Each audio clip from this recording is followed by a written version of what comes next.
no halt. Tootie talk sense, keep the culture on vault. Politics, humor, mix it raw in the stew. Breaking down the news like she's slicing a cube. Come on, y'all, let's discuss, that's the frame. Dropping hitters, Tootie's putting lame to shame. Hilarious for real, got the nation on the buzz. Got them tuning in like they addicted to the love. She the queen of the trends, no fake, no frauds. Unpacking every topic, flipping all the odds. From city lights sparking to the Capitol walls. Tootie got the mic, they just stalling in the hall. She a vibe, make Chicago proud on the route. Windy City wit, knocking all the clout out. Raw but so rich, intellect on the brim. Swimming through the chaos, never decrease the dim. Come on, y'all, let's discuss, that's the frame. Breaking it down, keep it sharp like a blade. Hilarious for real, got the nation on the buzz. Tootie talk sense, spreading heat like the sun. Kanye level antics, nah, she's supreme. Stitching words together like a courtroom dream. Politics on canvas, brush strokes vivid. Tootie's broad vision turning limits to liquid.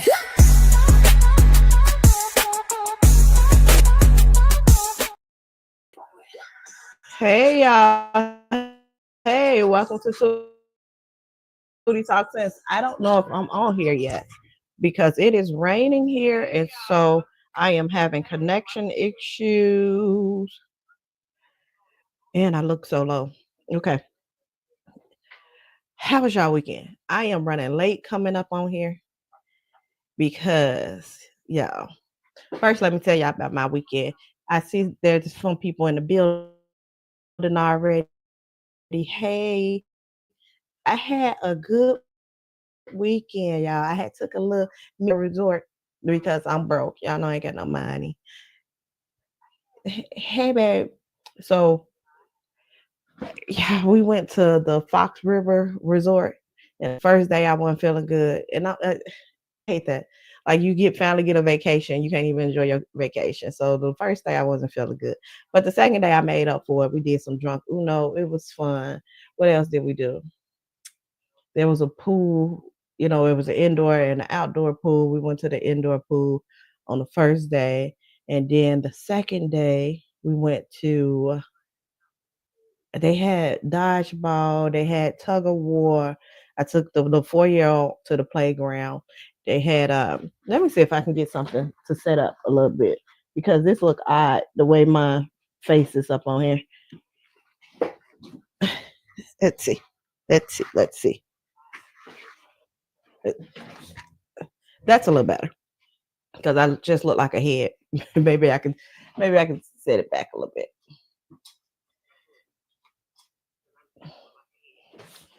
Okay. So then let's see. Then they had the game room. We played in the game room. We played mini golf.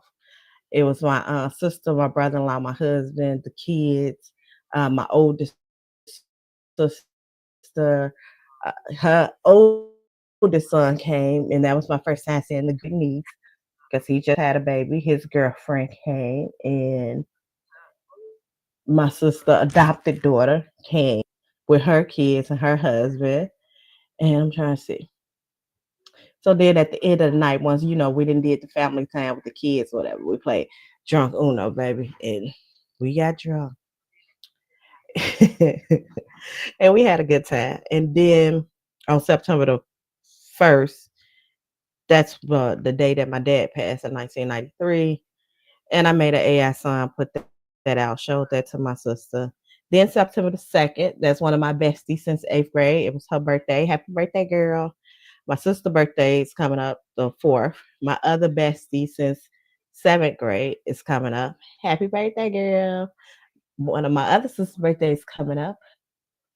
Because typically the way it works, with my sisters is usually like 2 people's birthdays in 1 month.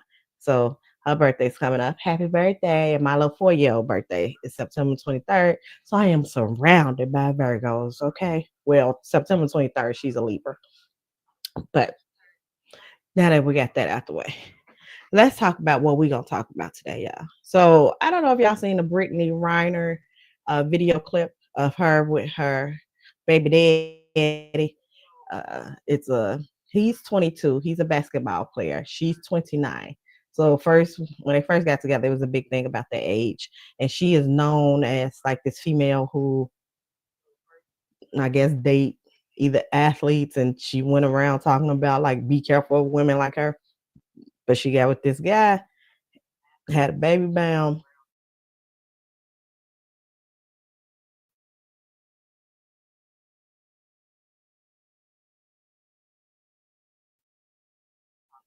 And then like the video, like the video, like the video.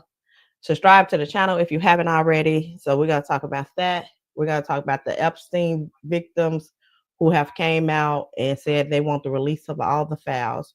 We're gonna talk about Trump supposed to be coming to sending troops to Chicago. We're gonna talk about that. I don't even know what I named the video.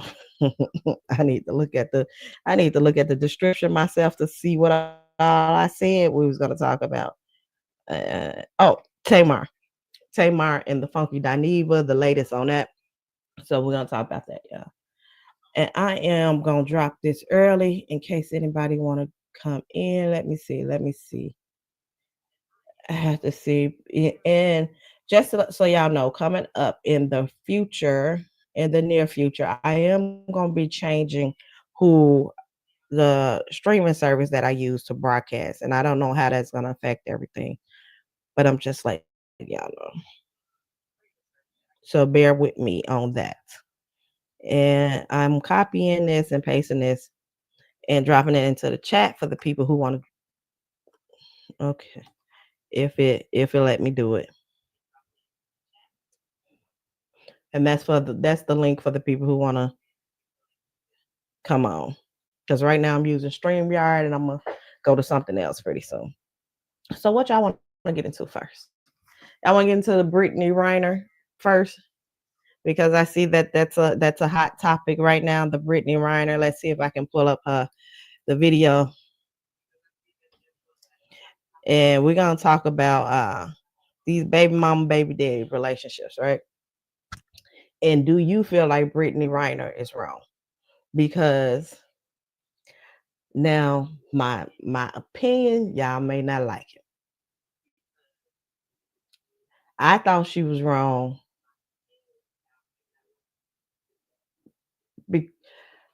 We're gonna watch this video. All right, because I thought she was wrong. Initially, I was like, okay, well, maybe he has a history. Maybe he has a history of not being a consistent father. And that's the reason why she's recording. But then and she's and if he's saying maybe he's going on the internet on his pages or whatever and blaming her or saying that yeah I'm such a good dad, and maybe that's the reason why she dropped this video. Now I didn't told y'all before, I don't watch reality TV, so these reality TV stars and these video vixen girls, I don't know the story behind them, but hopefully I can pull it up. Hopefully I can pull up the video because my commentary is strictly on this video, not on her history, what she's known for, or anything like that. It's strictly on this video. And hopefully I can get it.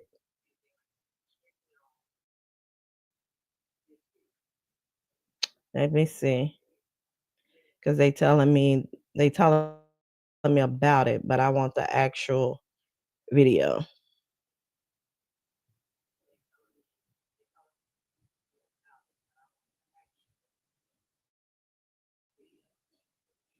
Let's see. Because in the video, the baby daddy, who's a basketball player, PJ Washington, he's 22. He's there to pick up the baby. So the video picks up where he's at the door and she's taking him the baby. And the baby is crying for Brittany, the mom. And she's over there like, oh, see, I told you he don't want to go, things like that.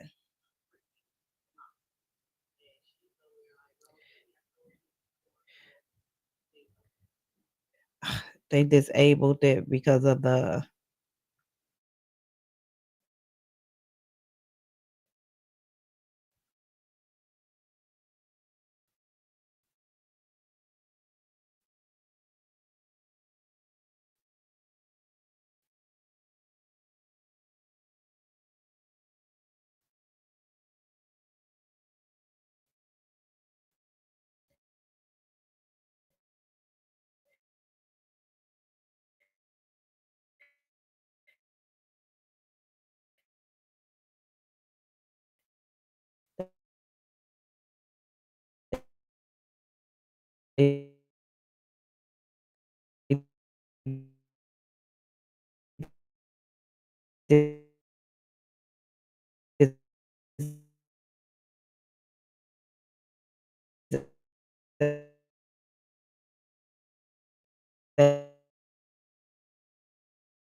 I think I'm back. I think I'm back. I thank y'all for staying in there with me because this is ridiculous.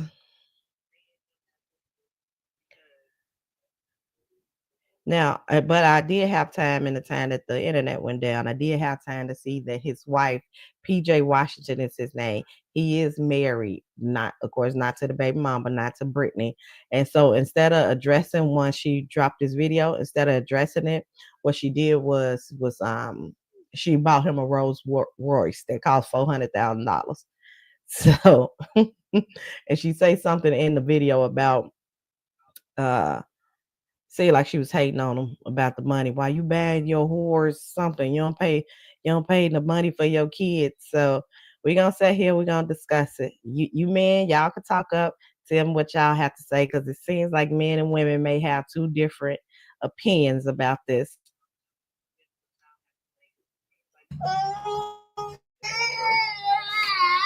Okay, hold on, pause. This is what we're not doing. So every time that he does this, I'm gonna record this because that's not okay. No, the thing is, this is the third time he's done it. This is the third. Now, At first, right there, I didn't so much judge her because she said every time he does this, I'm gonna record it.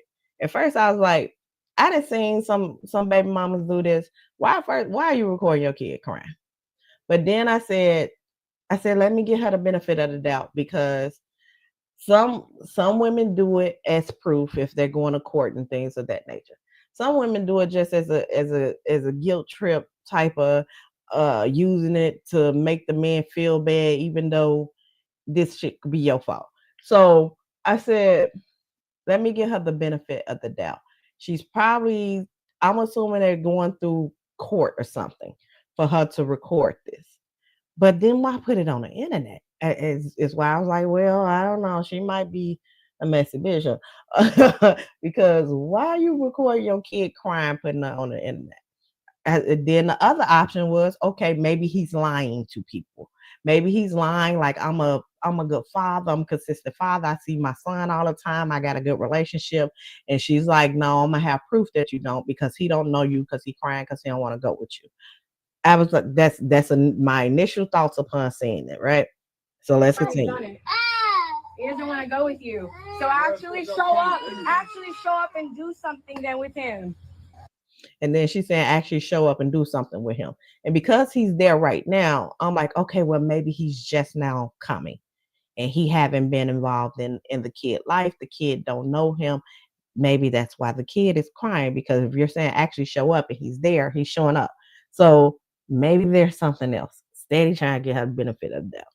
Because he does this every time. No, it's not. No, it's not. It ain't because anybody babies him. Then she's following him to the car. And she's supposed to be giving him the bag. So if the baby is crying because he wants you, you're making him cry more by following him to the car. Now, if this man is some type of threat to this baby and that's why you don't want him to go, that's one thing. But if it's just so the baby could see you and you could prolong that crying, because why you ain't hand off that bag and going back up in the house because you know this baby is going to cry. You gonna give him his bag and stuff? That's terrible. 3 weeks in a row. And the mama just said there. See, I didn't hear that initially because I made a comment on somebody else's page. Like, it depends on how often he's seeing the baby. Like, because if you, she said he's seen him 3 times. I'm like, how far apart was that 3 times? If it's 3 times in a year, then yeah, he's wrong. He don't see that baby enough, and she got a right to be worried. And that's why she's recording. Said, but the mama said 3 weeks in a row. So I'm like, if that means that he's pretty consistent in seeing a baby. Now there's a possibility that this is him just now coming to see the baby and he's trying to form a relationship and he have only seen him 3 weeks and the baby still don't know him. But even if that's the case and he's not doing anything wrong and you think that the baby is safe with him, you need to get out the way and let him form that relationship with the baby, because he's not going to be able to form a relationship with the baby, because every time he come to pick the baby up, the little boy up, this toxic situation that's going to stress the baby out, that he going to relate toxicity or this chaos to him seeing his father. So you're not making it no better in that situation. I'm like, learn how to step out the way. And this is what I don't like. When it's baby mamas like this, not all baby mamas are like this, but when it's baby mamas like this, to me, you are putting yourself above the need of your child. You are putting either your jealousy of the wife, the jealousy that he left you, the jealousy of the new relationship, you not getting enough child support, whatever. You putting that over the need of your child right now, because what your child needs is to form a relationship. If he's a good dad, if he's a good man, he needs to form a relationship. You and that man ain't together. He needs to know him and form a relationship with him in absence of you. And the only way for him to do that is for you to move your ass out the way. Get him that bag and go on back up in the house so the baby can stop crying, because as soon as he stops seeing you, he'll probably be all right. No, it's not that at all. No, it's not. No, yeah, I will. But I'm telling you right now, every single time you come here and he cries, we're going to record that. And it's up with me. Just know that it's up. Get your bitch ass out my driveway, ho. You don't pay for shit. Fuck you. You don't pay for shit either. $170,000 to your hoe, but See, $170,000 to your hoe. Now, I was watching somebody else. They said what she's talking about right there. He bought his wife something that cost $170,000. So it seems like you mad about that. Are you now? Same time, I try to be the devil advocate. She will have the right to be mad about that if he's not doing for his kid. Now, if you got money to give your wife $107,000 and your kid not being taken care of, that's one thing. But if he taking care of his kid, he can buy his wife whatever the fuck he want about her. That's his wife. He's supposed to. As long as he taking care of your kid, that's what I'm saying about putting yourself before your child. As long as he taking care of the kid, what else he doing outside of that ain't got nothing to do with you. Man, your goddamn business. As long as he taking care of his kid and providing for his kid, stop worrying about shit that don't concern you. That's the thing, man. Y'all black owned business. We good at that. You not. Stop causing trouble. $11,000 in your son's bank account. $11,000 in your son's bank account, but $170 of that bill. Get out your car. Get out. See? And then but for that bitch. So I'm assuming that's his wife. Because first of all, you said $107,000 for some horse. So I'm assuming that's some side chick. No, that's his wife in the car with him. And she's going to say for that bitch right there. See, yeah, they shouldn't fight and argue in front of the kid. But you shouldn't disrespect his wife either. So that was good on his wife if she stayed in that car after you didn't disrespected her. Because I would. Women like that. And so, and then the guy tell her suck his dick. So that's this is Ricky Smiley commentary. I'm not gonna do his commentary because I'm doing my own. Now, I don't know. What do y'all feel about that situation? Who do you feel like is wrong? Because I feel like it's a toxic situation. I don't know so much if it was a good idea to bring the wife there because apparently they have issues with each other. But at the same time, it's his wife. She didn't get out and come up to the door with him. She walked to the car where the wife was at. So I'm like, I can't even give you that. Seems like he was trying to get his child and walk away. You know, even with you recording and all that, he still didn't say nothing. He was getting the child crying. He was trying to put the child in the car. You follow him to the car with that bag that you could have just handed off. Then you want to talk about 100 something for the whore. And then that bitch right there. Like, I try to be on the side of women. I can't even take this girl's side right now because what the fuck are you doing? What are you doing? Is this about your child or not? Because if it's about your child, keep it about your child. But then explain to us what this man is doing wrong. So if your mom said, because somebody said that's her mom that's out there talking. Your mom said that it'd been 3 weeks in a row. So unless you're telling us that this man, that boy looked like he's some years old. So unless you're saying that this is the first time that he didn't got the child 3 weeks in a row, or the first time this year, or something like that, other than that, baby, you the issue. You the problem.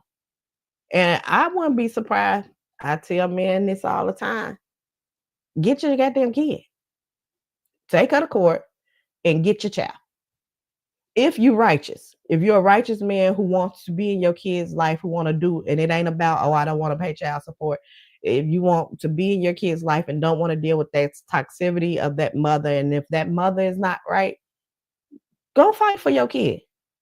Because your child will grow up in love that, you know what, I fought for you and I did what I could do to try to see you, to try to be in your life. Now, this I ain't gonna make excuses. To me, there's nothing under the sun that's gonna keep me from my kid. But there are some men who be like, I don't want to deal with the baby mama. And every time I get the child, I got to deal with this. I got to deal with this craziness. And they do choose to stay away. It's some men who just fucking deadbeats and don't use that excuse because you're just a fucking deadbeat. Now, to me, that excuse don't work with me either. I say go fight for custody, get your child, fight for your child, because your child gonna grow up be like, okay, so I wasn't worth it. I wasn't worth you dealing with mama for those little 2-3 minutes until you get me in a car, or to go to the court to try to fight for me. So I said, this is a whole mess. I feel like he did right, but then at the end he was telling her such a dick, and this stuff was happening in front of the kid. So I know there's only so much a person could take, and he retorted back, but you was so close to driving away. There are rumors that it didn't end there. That the wife and the baby mama did get into it after that. After this video clip, I don't know. And as I said, I just seen a article that said the wife bought him a $400,000 car after that. And I said, I know that's a rub in her face. I know she highly pissed. If she was pissed about that $170,000 gift, she highly pissed about that $400,000 car. Okay. Now let's continue on, y'all. Y'all want to go? Y'all want to stay with the mess since we already with the mess? Okay, let's stay with the mess. So I told y'all, well, if you seen my last video, I talked about Tamar, Braxton, and Funky Dineva. Now, I will redact my statement because I thought when Funky Dineva came and said that this was a publicity stunt, that Tamar set this all up and was lying about the teeth and all that. Now, having came out exclusively, so since then, a doctor then came to say she was a dentist, to say she was Tamar dentist and she had oral surgery and blah, blah, blah. So something happened is what's being alleged. So I want to redact that part. But everything else I said is still true. Tamar Braxton. Tamar dropping that doggone the first post that she made is, let me see. I may have it in here, y'all. I know we done went through this already, but let's just recap. The first statement that she made was about some I woke up, my teeth was missing, my face messed up. I woke up in a pool of blood, I almost died, blah, blah, blah. Funky was out with her the night before. It was his birthday. He was celebrating, videos drop of them being out.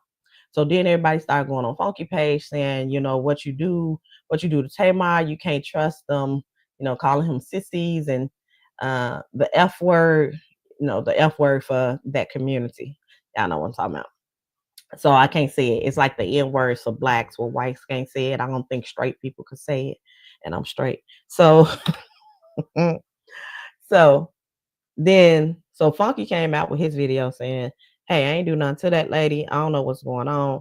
People started getting on him saying he calling her that lady. I thought she supposed to be your friend, but that's just the way Funky talk. Then he said he giving her a certain amount of time to come out and say he say my Braxton drop a video with I still didn't remember that man's name. Mendici. I think it's Mendici. Yandy husband. And it was rumors that they was messing around. She dropped this video with him in it with a song. And then Funky was like, well, I didn't know this was a whole publicity stunt. You should have kept me in, blah, blah, blah. So Tamar eventually came out with her statement that saying, you know, Funky didn't have anything to do with it.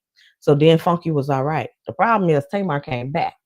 And Funky felt like she was dropping subliminal messages to him about you know, you think people your friends, and she was saying stuff like that. So then Funky had something else to say back, and he was like, you better shut up, because if you keep you better not drop that. I told your team that everything was cool, and then you wouldn't have dropped a subliminal message to me. At first I don't need you. You didn't, you know, I'm not like the rest of the people you hang out with. I guess like the rest of her friends are like, Tamar Braxton like pays for everything with the rest of her friends. He was like, and you know, I made it clear from the beginning, you don't got to pay for me because you know I got my own money. I am well taken care of. Like I thought we was just friends. So he said that Tamar Braxton came and she did I want to say a TikTok with her makeup, and she was like, to me, her face does look swollen, and if it's oral surgery, your face would look like that. So she did the video and she was saying that she paid for his party. And I'm like, well, I don't even know if friends, that's something you should say. So then I said, I got to redact me saying that it was a publicity stunt because that's how I took it. But the publicity stunt was, I guess, her dropping the video at the time that this happened. So allegedly something did happen to her. So that's what I want to take back. I still want to say to me, it's for the attention of it, because when you first drop it and said, oh, I'm putting it because I'm getting all these phone calls. Who are you getting these phone calls from? Because the public don't know nothing wrong with you. So if you're getting phone calls, it's probably from your sisters. And I got a group of sisters, just like she got a group of sisters. We got a group, a sister chat, baby. Something wrong and you get phone calls, it got to be from your inner circle. So if it's your sister, all you got to do is send a text to your sisters, y'all, this is what happened. But you or your friends that you was out with, send a text to them. But you putting this out for the public world, all your millions of viewers to see, and then expect nobody to not have speculations from it. Girl, gone. That was for attention because nobody had to know this. Nobody had to know that. This is that like people get on the internet. Oh my God, I can't believe this happening. And then that's it. If you don't finish that goddamn sentence, that is a fragment sentence right there. Like finish the rest of the goddamn sentence and tell us what the hell is wrong. Instead of wanting us to go in your comments, girl, what happened? Girl, if you don't grow the fuck up. Now, so I'm sticking with that part of it. Now, if something did happen to her and she's alleging something happened to her and she's in a hospital, from there, I feel like the rest of it is a big misunderstanding. Because if she's actually in the hospital and Funky's like, she's not answering texts, but she was still talking to him. She was like, he said she's not answering texts, but she'll be talking to him about other stuff. But when he asking her about what happened, she ain't answering. So, yeah, I could get why he was upset about that. Because it's like, bitch, you got people out here thinking that I did something to you, and I'm asking you about it. You ain't saying nothing. Once she said she was in a hospital, he's like, cool, I can deal with it. But then when he's asking her personally, she's still not answering the messages, but talking to him about other stuff. So I was like, so that I feel like that's her fault thing. And if you actually in there, now maybe you sent the message and went to sleep and fell asleep or whatever. Because oral surgery, baby, ain't no joke, and them pain pills are strong, and you be over there just waking up out your sleep, scratching like a crackhead. But if you on the social media and things like that, then bitch, you got enough time to clear my name. Don't have me out here in these streets like this, people just running me over, and you just over there living it up and getting views on your doggone video. So I feel like this would have been easily handled with better communication. And the post from the beginning, to me, it was her needing some attention. That's just how I feel. But maybe something did happen to her. Well, allegedly something did happen to her, but still, there's no reason not to go out there and clear things up. And now you mad at Funky, and I guess y'all know I'm not a team Funky person. So I don't even like Tasha K, but I don't like that Funky went and said he'll slap the shit out of her, because at the end of the day, you're a man. I don't care if you're a gay man, you're still a man. So you saying you're gonna slap a shit out of a female when you see her, don't like it. I don't like the whole him and Claudia Joy situation. Didn't like that. Feel like he was messy as shit. Him and Al was messy as shit together, going out after Claudia. So so it's not like I'm a Funky fan, but I feel like in this situation, Tamar was wrong. Hey, call it how I see it. What else we supposed to talk about, y'all? I think that was it with the mess, right? Let's get into these politics, y'all. Y'all see the background? Where's it? This at this. There you go. Chateau, born raised. So y'all know Trump been always had an issue with Chateau, all right? And the MAGA is your time. I know y'all been over here waiting. When is she gonna start talking about Trump? Here it is. Y'all love messing with me in them comments, and I love it too. Go ahead, comment. Love it. So he have always had something to say about Chicago, and I feel like it's because we don't call that shit the Trump Tower. Never have, never will. Okay.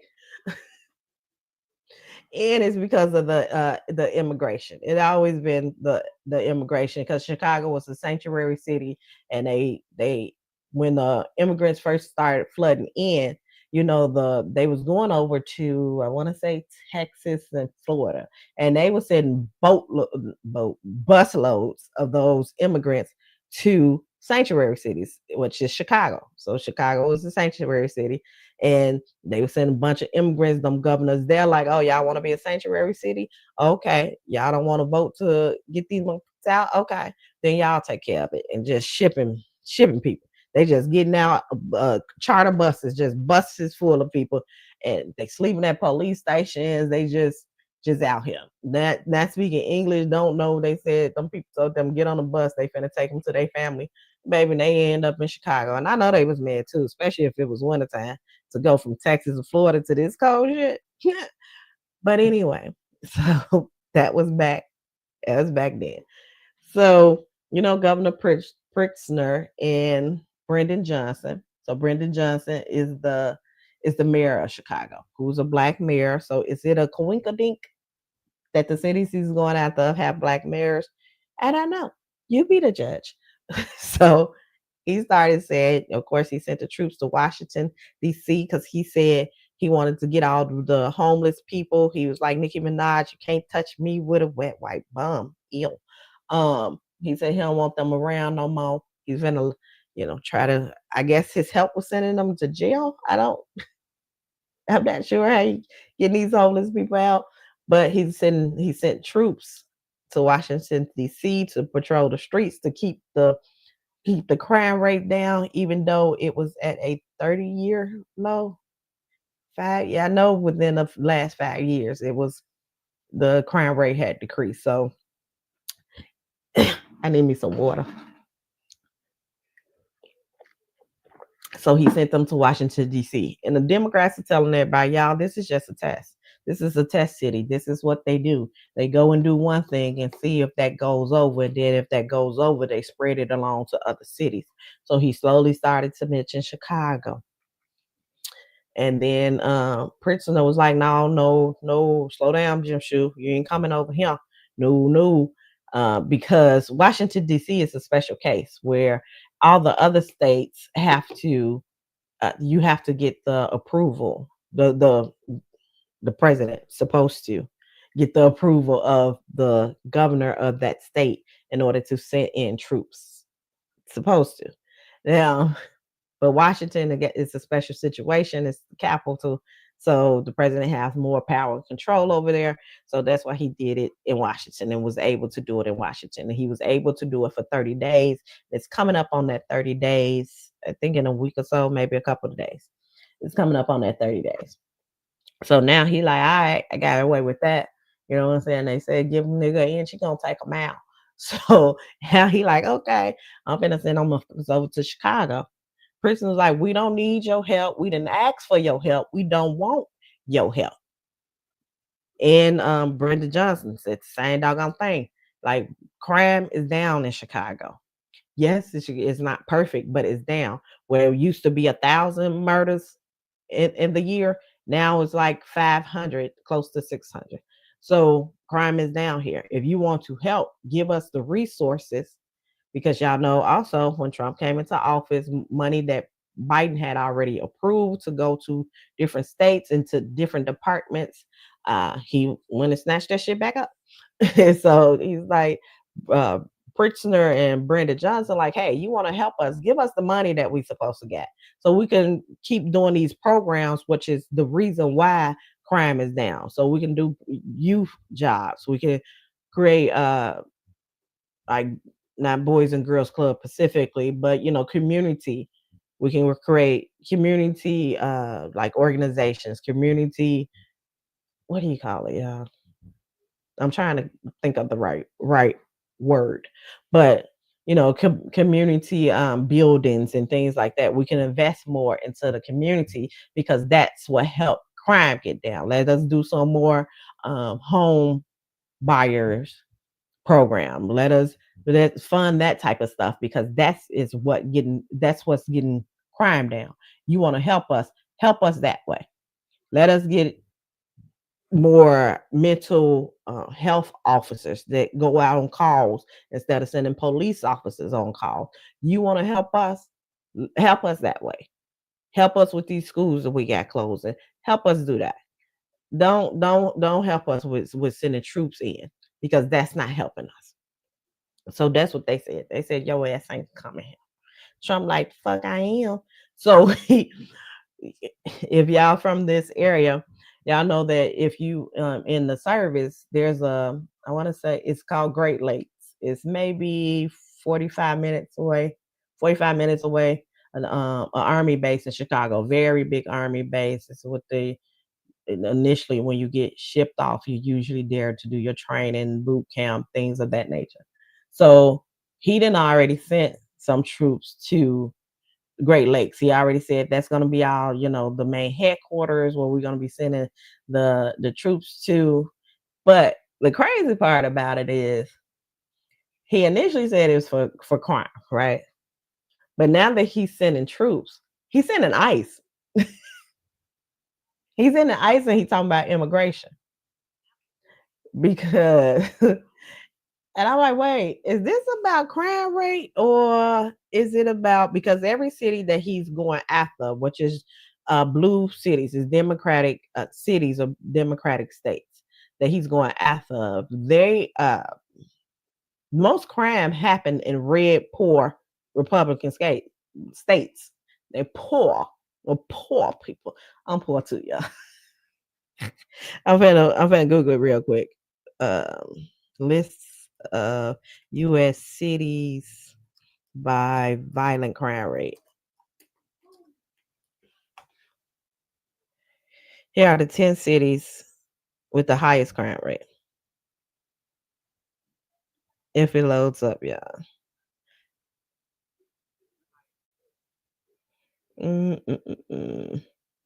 Memphis, Tennessee.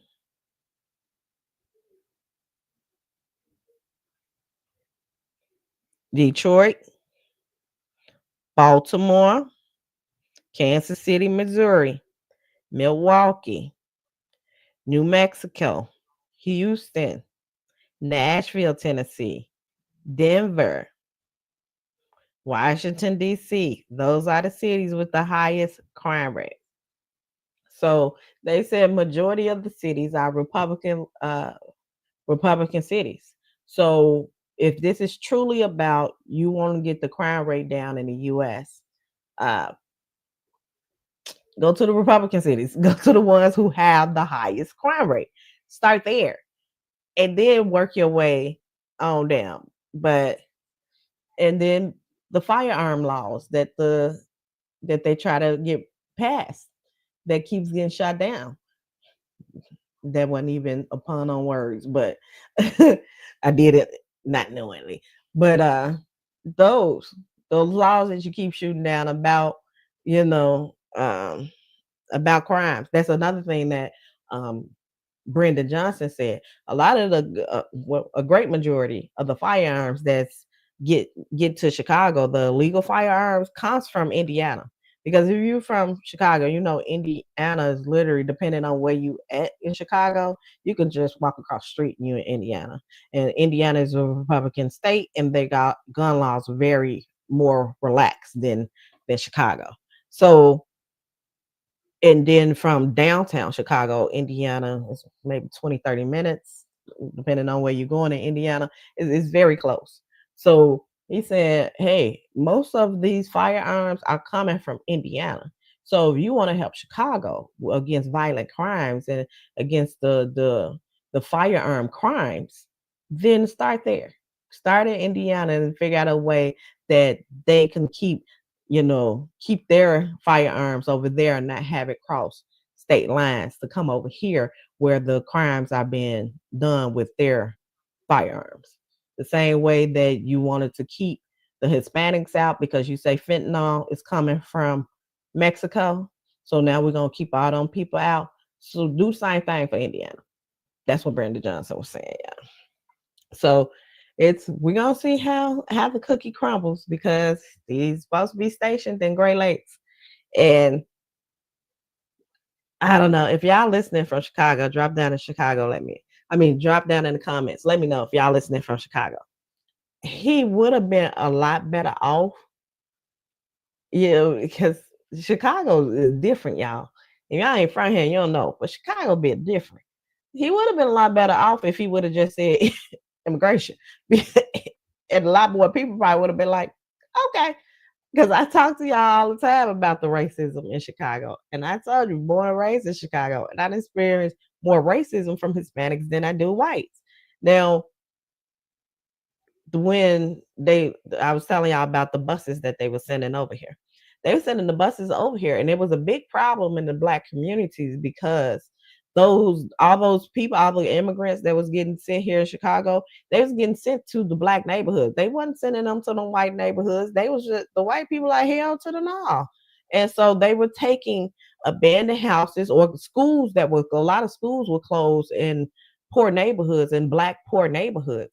And they would take them schools and make them shelters. So they like, y'all got the money to make this shelter. Why you ain't got the money to invest in our community? So I know that it's coming from two different pots. That money that they taking for the shelter and the money for the schools, yes, it's from two different pots. But if you're living in that neighborhood, you just like, okay, we got school shutting down. I got to send my kid all the way across town somewhere where which did cause some violence, because in Chicago, that's what the Levon, I'm talking about, next from 63rd. You can't go over to the next block if you ain't from over there. But now that your kid got to travel through these neighborhoods where they got the danger because that school didn't close down because they don't have the money for that school, the resources for that school, but you got the resources to turn that school into a shelter for these immigrants that's coming in. That's how people in that neighborhood felt. And then I know some people who they were paying a lot of money, like landlords was getting a lot of money to have to rent out their buildings or rooms to immigrants.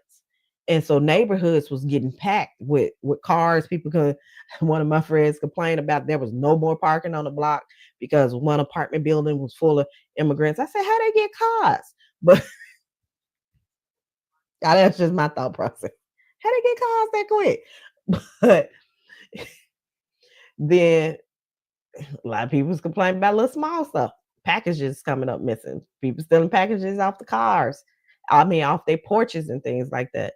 That there was, I did see some Hispanics now getting into it with the black boys in the neighborhood, because even though they're not from here, they bring over their racism. They don't leave that shit at home. They bring over their racism. This is one. I know there's one black teacher. She teaches in the inner city schools, and she was saying that the migrants that came over, of course they registered there in school. They don't speak English, so they have like a translator and stuff in the room. And the little kids there will tell them, told this black teacher, we calling her a nigger, then we're talking Spanish, and would tell her like they don't need to listen to her because she's a nigga. And I was like, what? This is the story I was told. Don't know if it's true or not.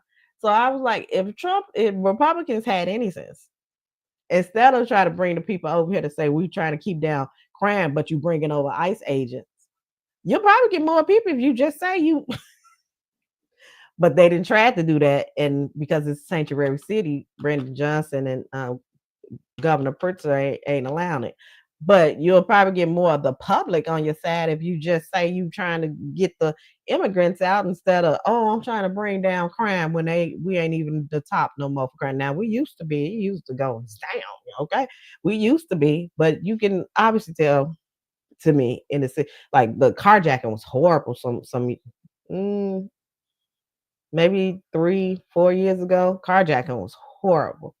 But yeah, it has been obvious that it seems like crime have went down, or it ain't reported on as much. But yeah, that is what's going on with the whole Trump and bringing in soldiers to Chicago. I'm gonna see how that's gonna work out, and we'll be talking about it and reporting on it more, y'all. Like I said, I dropped down the link if you want to hop on and you want to talk about it. Tell me your experience. Go ahead and tell me your opinion. Go ahead. I'm not finna call y'all dumbass mega. I'm not, because I like to hear y'all opinion, because you're gonna tell it to me whether I want to hear it or not in my comments.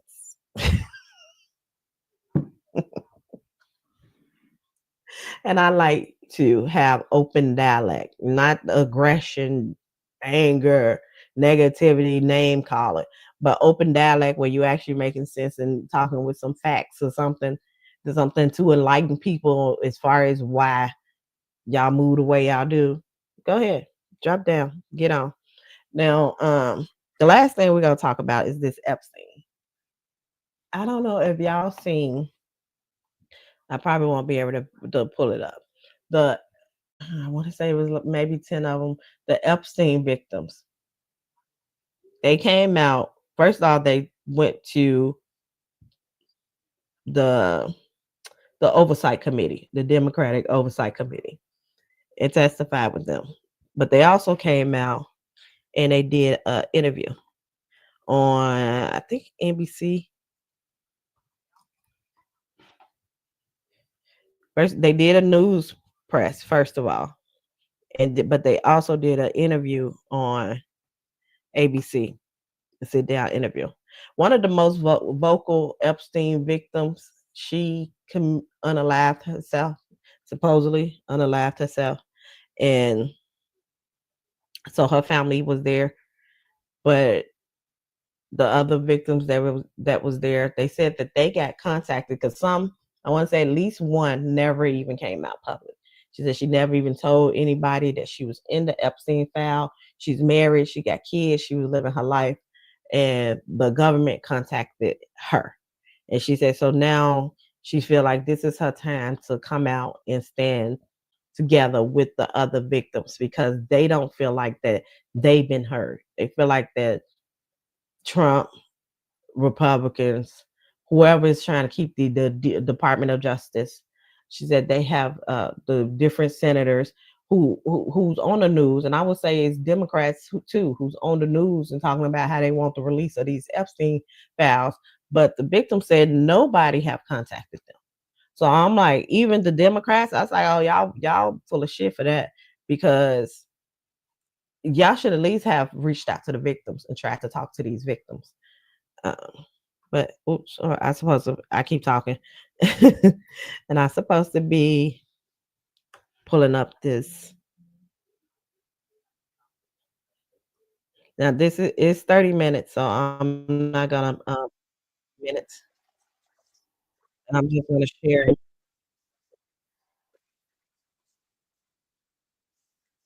These people had never met each other before, including a woman who has never before come forward to share her story about the abuse she says she faced at the hands of Jeffrey Epstein.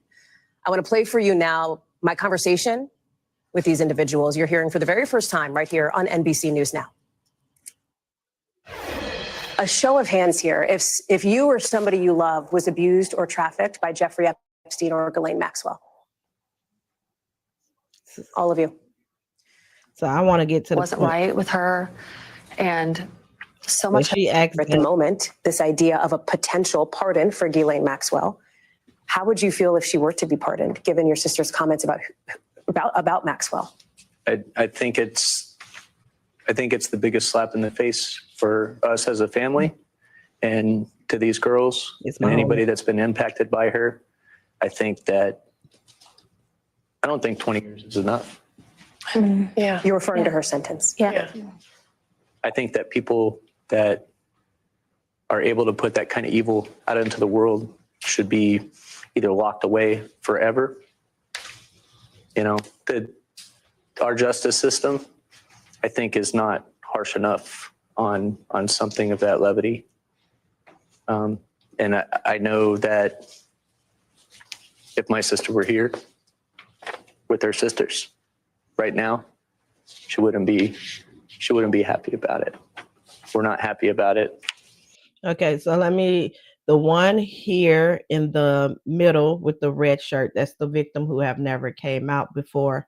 The one at the back, excuse me, I want to say she was a model and she's from Brazil or something like that. And that's how she ended up meeting Epstein. Most of the victims were like 14. They had other 14, 15-year-olds that once he got them there, paid them, they were paying them $200 to massage Epstein.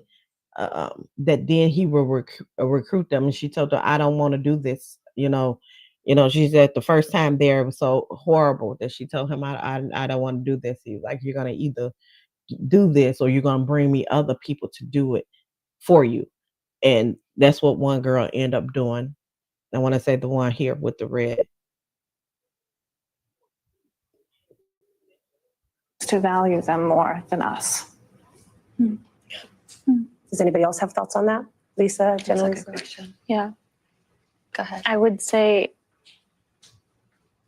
it's so big right now because this administration ran their campaign on this. These were promises that they had made. And if you're in that level, in that capacity, it's your diligence, it's your duty to do what your constituents, the American public is asking you for. So that's all we're asking. And it's not just one side or the other. This is a nonpartisan issue. Everyone is asking, even his base is asking. Has anybody in this room heard anything from anybody at the White House? Or Now, this is the questions that I was like, to me, hit hard. The answers that they haven't heard anything from anybody. have your representatives? No. I do have to ask, and I know, and it's just something that I think we're compelled to at this moment, with the attention on President Trump, with these questions around a pardon. Did anybody see or hear of the president himself doing anything inappropriate as it related to Jeffrey Epstein? No.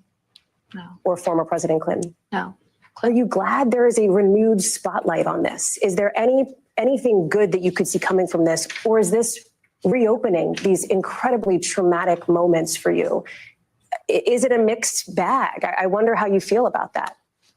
I want to say something, but we're not little girls anymore. No. We're not little girls anymore. And so it's a different time in all of our lives and all of our different healing journeys, where I think even 5 years ago, I would have not been able to sit here and talk about this. I think the fact that it's coming up now is horrific. And I think we're rising to the challenge to say this is unacceptable. And we are now more united than we've ever been separately. And so it's like I said, it's equally devastating. At the same time, it's a really beautiful moment. It's both are happening at the exact same time. What's the next step that you want to see? For them to finish this so that it can be over. It is heartbreaking to go on the news all the time and see. To not be charged for their crimes. Like, we have She to. was saying is that she wanted it to be over because nobody have really been charged. That Epstein, initially when he got charged, nothing really happened. He was able to go home, whatever. And she's like, now every 5 to 6 years for political reasons, whether it's one side or another that will bring this up, it just re-traumatizing them. They want everything to get out, so everything could be out in the open. So all the rich men who was involved in this, or women, because Maxwell was a woman, that they can get charged, that they want them to face justice and then have it done so they won't get re-traumatized every 4 to 5 years. To dig deeper. So accountability always looks like the law should be the very first thing, right? It's the crucial, it's our belief in the justice system. This case right now really depends on the American belief in the justice system. Everything they do, the Department of Justice is supposed to be the pillar of that. Yes. Okay, so this is, where will you leave the American people? Where will you leave us? We can't believe in the system that is supposed to stand for all and protect the vulnerable and the weak and do the process. So it's so intricate and it's so layered, and there's so much work still to be done. To say that where does this end? It doesn't. It doesn't. Because we have to keep going and we have to dig deeper. We have to go through our laws and figure out, because it's not perfect. It's not perfect. There's still way too many loopholes that are happening right now. And so we have to dig deeper. Show of hands, do you feel like your stories have been treated with dignity and respect that your stories deserve? No. Okay. And I would imagine, I'll ask you, does that trouble you, Liz? Absolutely it does. Absolutely it does. We haven't been protected up until this point. We haven't been protected and we haven't been informed. And it's an enormous burden to ask a survivor to name the names of their accusers when they don't feel like anything is going to be done about it, and when they know that doing so is going to only bring danger potentially to them and to the people that they love. What has it meant to you, Wendy, as somebody who is I'm trying to these find questions are in a part in? Did anybody see or hear of the president himself doing anything inappropriate? Hasn't done so yet? Oh, absolutely. Yeah. I mean, just toying with the idea is an insult. What would you say to the president if he could hear at the moment this idea of a potential pardon for Ghislaine Maxwell? Okay. How would you feel if she were to be? How about survivors? No, we've been compiling lists of our own, and we have so many other survivors. She is the abuser, and why are we so concerned with how she feels about things? As it was happening over the course of the summer? I was just disgusted by it. It just, like she said, she was an abuser. There was one point when Jeffrey had called me to go meet with her after I had met her at a function, at a charity event. I mean, thank God I didn't go. But just the climate in New York at that time, everybody knew that she was working with him or had something that wasn't right with her. And so much has come out since then that we know, her great involvement. I mean, some even say that she was the one that was the mastermind of a lot of it. I'm not sure about that, but regardless, she is the abuser, and why are we so concerned with how she feels about things and her opinions? So the victim was also saying, she asked, how do you feel about, Maxwell? First of all, nobody even told them that the prosecutor was meeting with her. Nobody told them about, they're the victims. They're supposed to be informed if she moved. Nobody told them about that move she made to this new federal camp, pretty much, that she's in. That she wasn't informed about that. She was not. They have not been contacted by the White House. They have not talked to the Department of Justice. They did not know about this interview she was having. And the victim who took her own life, that she had been previously had said that Maxwell, she was a monster. She said she was a monster. Sometimes she was worse than Epstein. And the victims now feel like that they're trying to rewrite the story, that they're trying to change the narrative to make it seem like Maxwell was just Epstein's girlfriend, and some are even trying to paint her as if she was a victim too.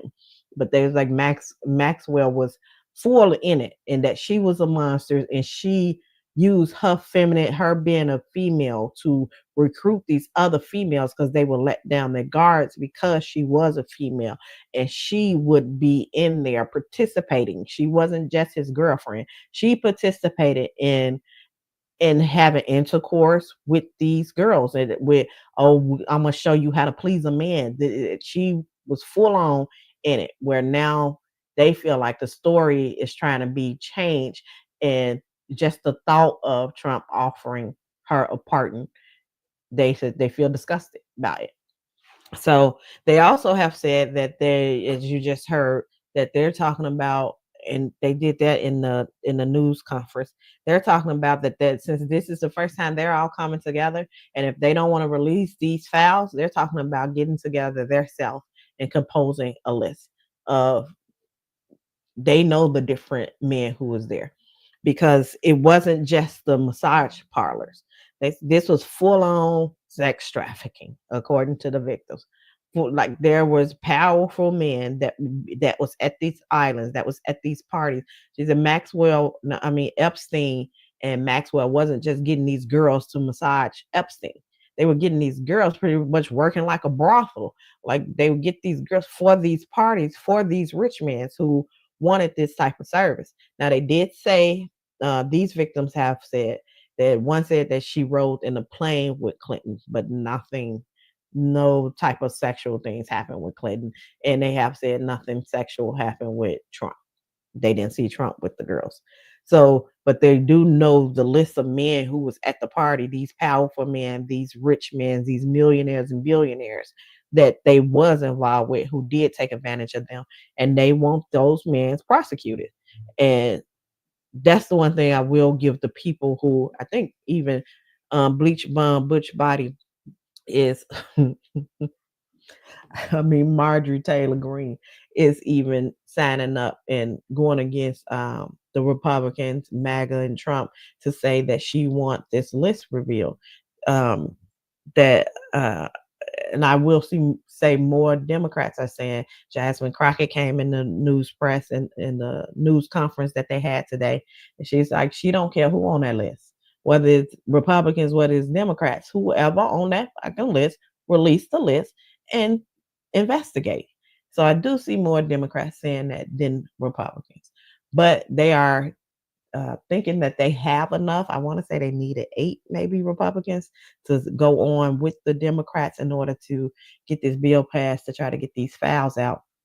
So I believe they believe they will have the numbers for that. So I'm like, this is the full interview, this NBC. CNN also has the news conference that they did. So you will see that's 45 minutes, and you will see each victim get up, introduce themselves, and they gave more information as far as some gave more information as far as what happened with them in Epstein and how they got involved with the process, y'all. So y'all drop down. Let me know how y'all feel about that. Like the video if you haven't already. Subscribe to the channel. As y'all see, we do mess, we do politics, we do trending news because I'm multi-talented, okay? I'm a wide variety of things. I like the mess. I also like politics.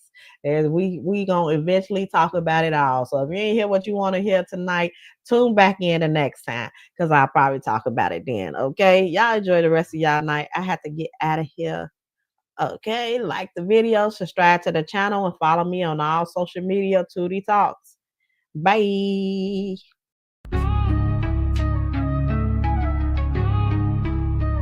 Look like Blaze, yeah. Soft. Yeah. Scroll in the tube, found a star in the chaos. Tootie spitting.